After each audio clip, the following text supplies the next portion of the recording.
Joining me live now from his office in Parliament House is the Prime Minister Anthony Albanese. Prime Minister, thanks so much for your time. So we heard today from Bill Shorten he's going to reform the NDIS. When we see the budget in 3 weeks from today, will the estimated cost of that scheme have reduced or increased? What you'll see from Labor when it comes to the NDIS is that we want to make sure that participants are looked after. And that's what Bill's speech at the National Press Club was about today, making sure that if there is any unscrupulous providers seeing this, as he just declared there, as a cash cow, rather than a scheme which is about helping vulnerable people to fully participate in our society, then the government's prepared to take measures to ensure that every dollar is spent in the right way and that it's spent in order to improve people's lives. That's what the National Disability Insurance Scheme was about, and that's what Bill Shorten, through reforms, will be making sure it continues to be. I mean, we've had projections that will get out to $50 billion in 2026 and end up costing more than Medicare and aged care put together. Is that sustainable? Is there more you can do to bring that in than just targeting fraud? And will we see that in the budget or not yet? Well, our focus is on the delivery of appropriate services, and that is our entire focus. Now, clearly, part of that has to be making sure that every taxpayer dollar goes to making a positive difference in people's lives. That's what we'll be doing. We know that the NDIS is incredibly important for the individual, but it's also important for our society. And the NDIS shouldn't be seen as just a cost. What the NDIS does is enable people to fully participate in society, to make a contribution to the economy, to make a contribution to their family and their communities. So it's a very positive scheme. That is what it was designed to assist with. And that's what my government's very focused on. And I can't think of anyone better than Bill Shorten to deliver reforms to make sure that it achieves its objective on an ongoing basis. Now, Jim Chalmers flagged yesterday there would be a change to the commodity price assumptions in the budget. I assume they'll be going up. Will they be going up by much? Well, you'll have to wait, of course. Not too long now, Andrew. It's only, I think, 2 weeks away. So you'll have to be patient. You've asked me 3 questions and 2 of them have asked me for budget figures. So the budget is on May the 9th. It will be handed down. It will be a budget that's focused on repair, firstly, repairing a lot of the damage that was done over 9 years of neglect of the former government. We have to as well stop funding for so many programs just going off a cliff. And so that has required some considerable investment, because the idea that we just stop important programs in community services delivery, for example, on June 30 is simply untenable. So that'll be part of the job, but also providing assistance for people. You've already seen our energy price relief plan.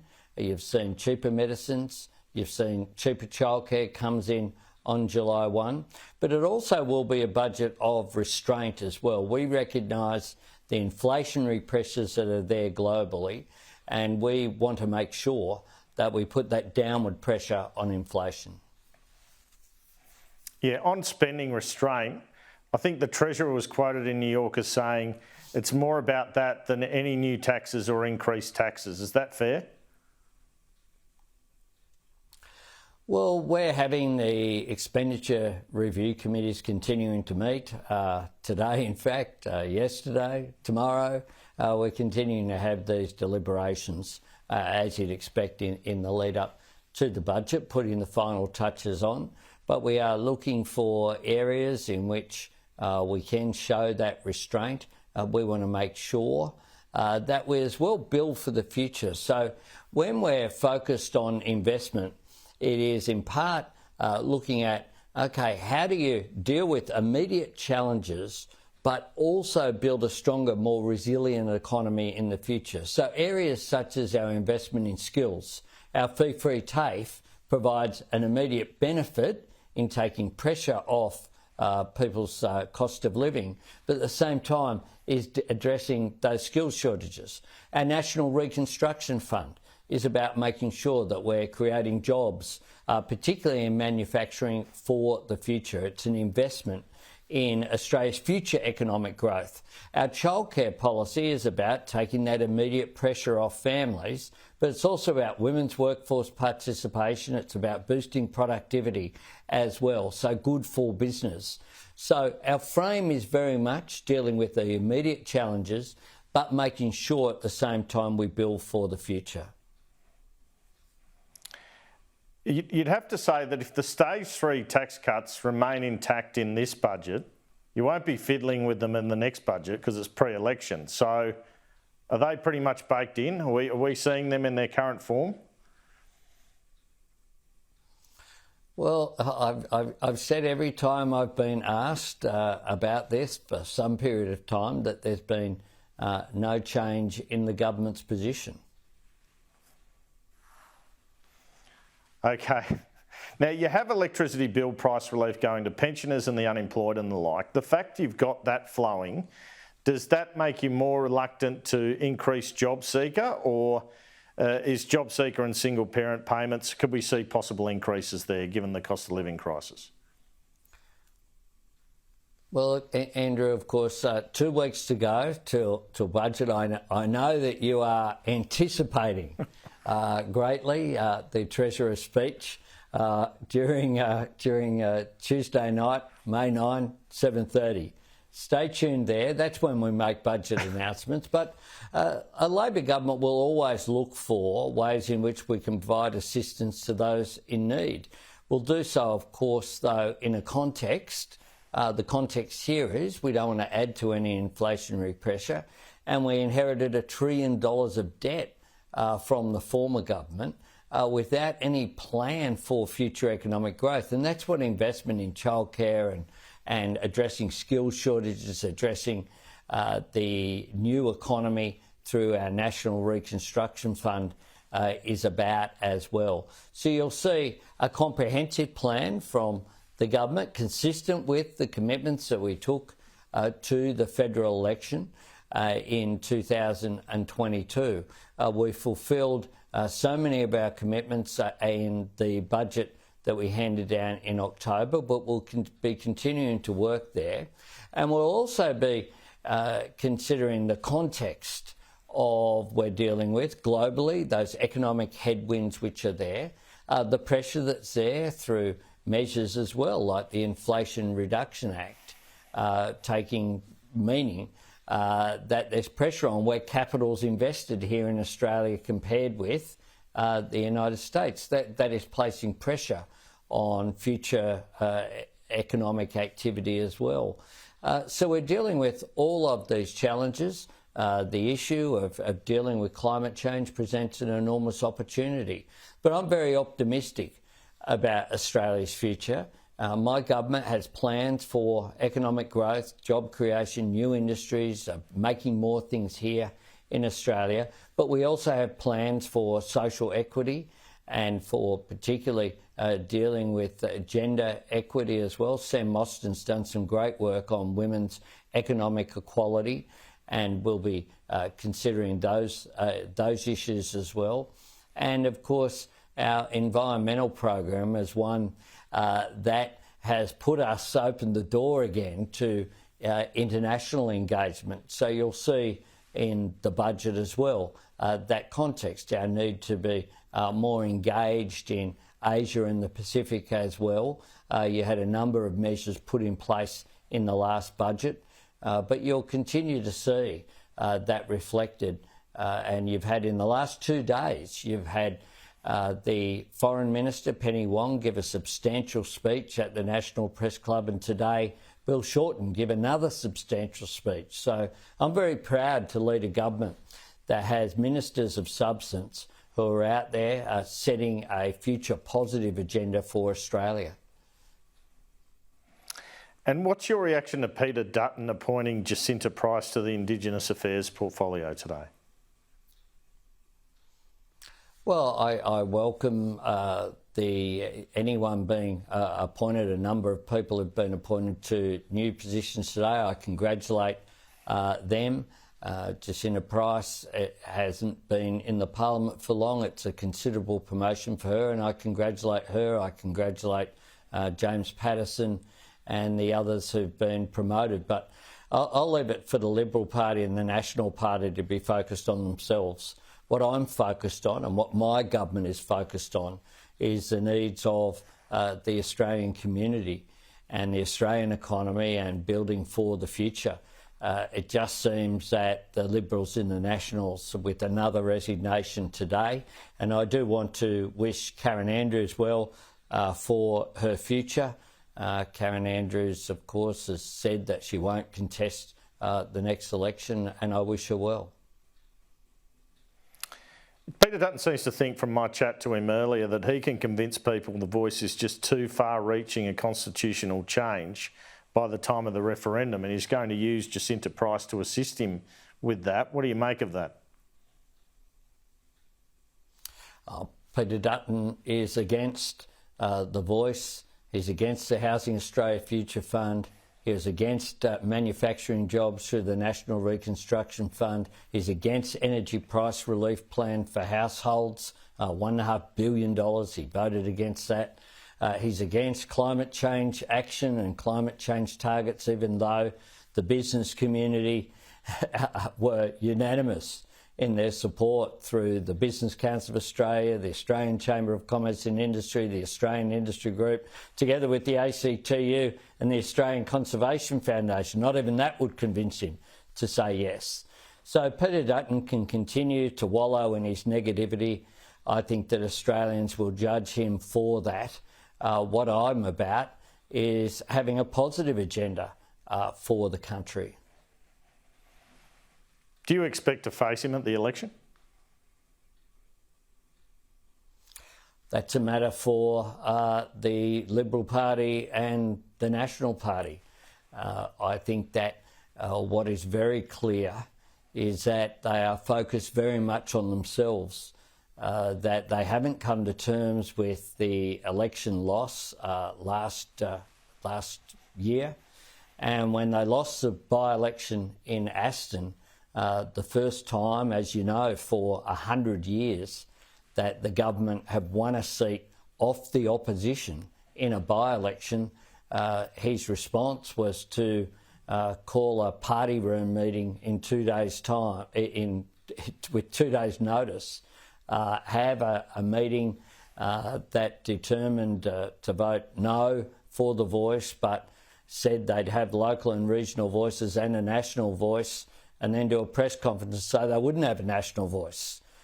So I just think at the moment, if you can't come to terms with where things are, where you are at any point in time, it's actually hard to go forward because you're not even acknowledging what the starting point is.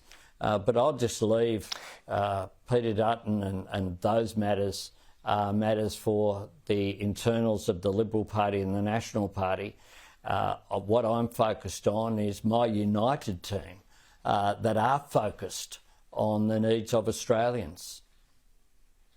Can you just clarify for us once and all on the Solicitor General's advice? And I know you're sick of answering questions about it, but sorry, I'll ask it anyway. Did he have no problem with the executive government? Refer you to previous answers. Did he have no problem with the executive government, though? Did he want ministers of the Crown, or is that palaver? I've made it very clear. Well, all of it's completely not true and conjecture that has been put forward.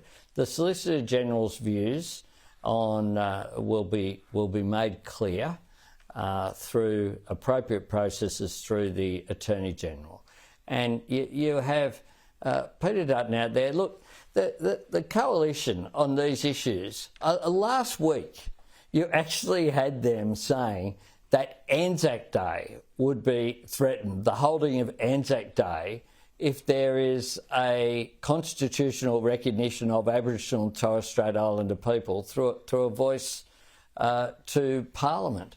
I mean, some of these scare campaigns are just getting, quite frankly, absurd. If you look at the legal opinions that have been published from people who are former High Court justices, including the Chief Justice, Justice French or Justice Hayne, or people such as Brett Walker, or academics like Anne Toomey, their position is very clear that the proposed wording is legally sound. You've made something of the use of the term may, that it may provide advice. Was that something the Solicitor General recommended? Look, I'm not going through the Cabinet deliberations, but may is very clearly there's no obligation. When you look at the words, it's may make representations, so they don't have to have made representations. And then the third clause is very clear about the primacy of the Parliament. And when it comes to may make representations to Parliament, the Parliament and executive government, that wording has been around since 2014 in drafts produced by constitutional conservatives such as the former Shadow Attorney General and Shadow Minister for Aboriginal Affairs. That's what the member for Barara put in words as far back as 2014. And he was appointed by Peter Dutton to hold those positions. Indeed. But I'm a bit confused about, you've said last night and today again, the Attorney General is going to release this advice from the Solicitor General at the appropriate time. What's the appropriate time? Is that to the Parliamentary Committee or in the Parliament when Parliament sits again? What's the appropriate time? Well, it's a matter for the Attorney General and the Solicitor General, but we don't release Cabinet advice, just as the former government didn't.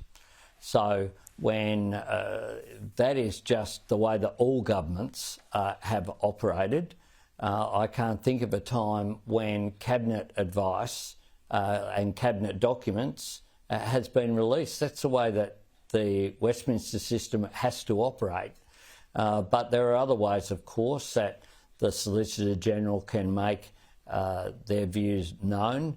And this is really just I'll put this to you, Andrew. If any of the so-called issues that have been raised are dealt with, do you think that it then means Peter Dutton and the Coalition move on and go, oh, well, that's okay then, we'll support the referendum? Look, they've made it very clear, even before the parliamentary process, that they said they wanted for months. And months ago I said what the timetable would be, that we'd introduce the legislation in March, that there'd be a joint parliamentary committee that would report in May, that it would go through the House of Representatives in May, then be considered in the Senate in June, then there'll be a vote of the Australian people between October and December. They've known full well what the timetable is, and yet they've already made a decision. There's been no participation in good faith. The National Party didn't even wait to find out what the question was before they decided they were against it. And that's the nature of the no-alition that we're dealing with. Okay, Prime Minister, I'm nearly out of time, but I want to play this grab, if you like, that Peter Dutton talking to me earlier. Mr Dutton said to me this afternoon that he told you in a conversation last year that there were public servants who did not want to remove kids who were sexually abused in the Northern Territory. He admitted he didn't tell you about any particular case. I know there's been talk about this child who was sent back home or whatever. Have a listen to this. Our first obligation is to protect the innocence of that child, or to protect the innocence of that child and make sure that they're in a safe environment. Certainly. Not putting them back into a harmful one. And so systemically, that is a huge problem. And I raised that with the Prime Minister. Did I say to him, look, Billy Bloggs was abused on you know, at 7:03 p.m. last Wednesday night. No, that's not the circumstance. Okay, so he claims he raised with you that public servants weren't acting to remove abused children. Do you recall that conversation? He just said himself, Andrew, he just said himself that he didn't raise any specific allegation with me. He just said that in that interview. I didn't see the interview live, but he just said it, which is very different from what he said in the Northern Territory.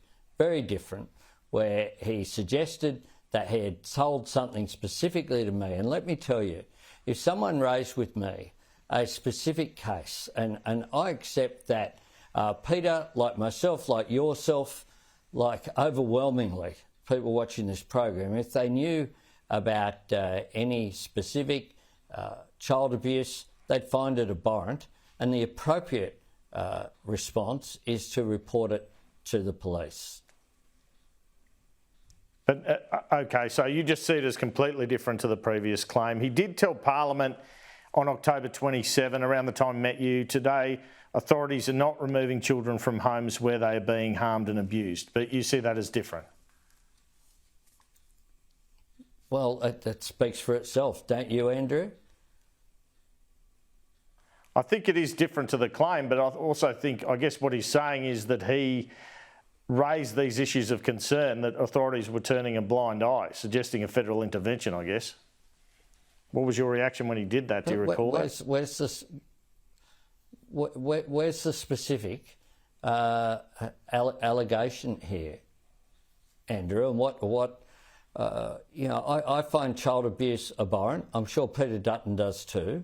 If there's any specific allegation, it should be reported to the police. Prime Minister, thanks so much for your time this afternoon. Thanks very much, Andrew.